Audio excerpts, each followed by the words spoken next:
ஆண்டவரும் இரட்சகருமாயிருக்கிற இயேசு கிறிஸ்துவின் விலையேற பெற்ற நாமத்தில் வாழ்த்துகிறேன். மீண்டும் உங்களை சந்திப்பதில் மிகுந்த மகிழ்ச்சி அடைகிறேன். இன்றைக்கு அதிக செல்வந்தராக இருக்க வேண்டும் என்று ஒரு சிலர் விரும்புகிறாங்க.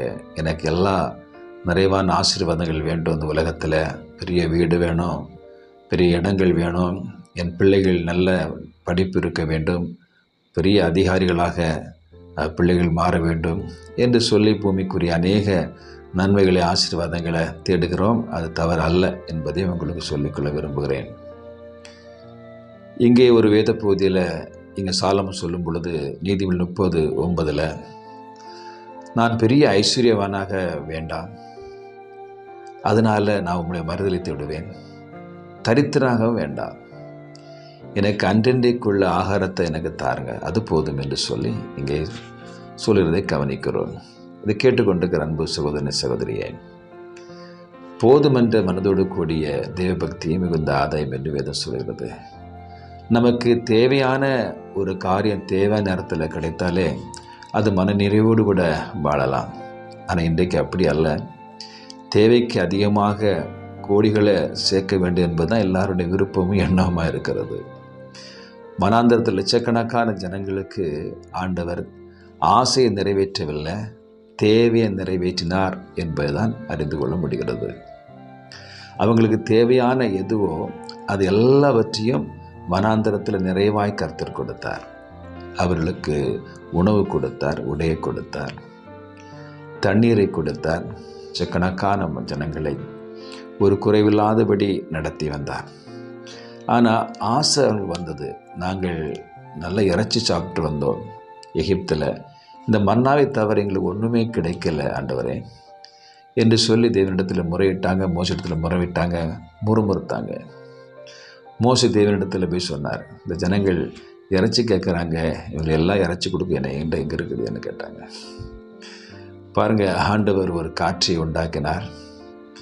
காடைகள் வந்து விழுந்தது, சாப்பிட்டாங்க. இது ஆசையினால் வந்த காரியம். சாப்பிட்டு அநேகர் மரித்து போனார் என்று சொல்லி வேதத்தில் வாசிக்கிறோம்.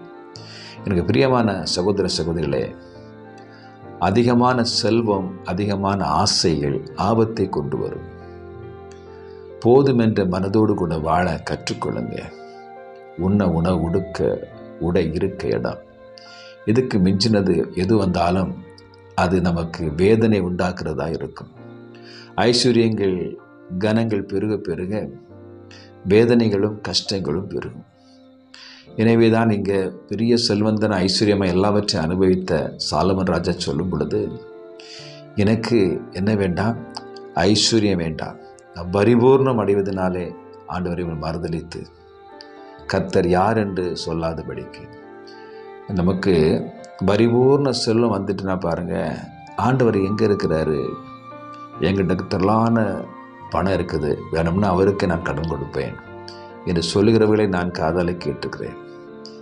எனக்கு எல்லாம் செல்வங்கள் இருக்கிறது, பல தலைமுறைக்கு இருக்கிறது என்று ஐஸ்வர்யத்தின் மிகுதினால கர்த்தரை மறுதலிக்கிற கூட்டம் அன்னைக்கும் இன்னைக்கு இருந்துட்டு இருக்கிறாங்க.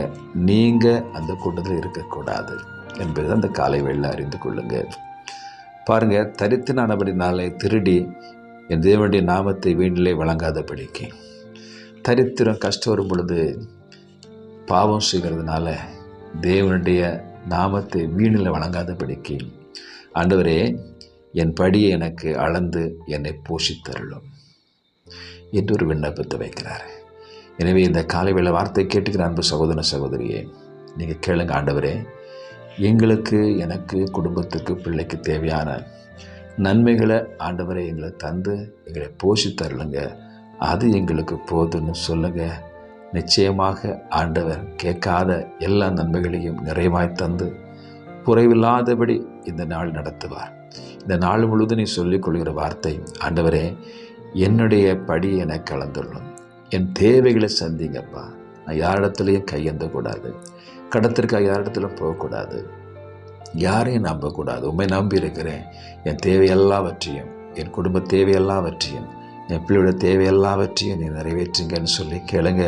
நிச்சயமாகவே ஆண்டவர் உங்களை நிறைவேற்றி ஆசீர்வதிப்பார். ஆமென். God bless you.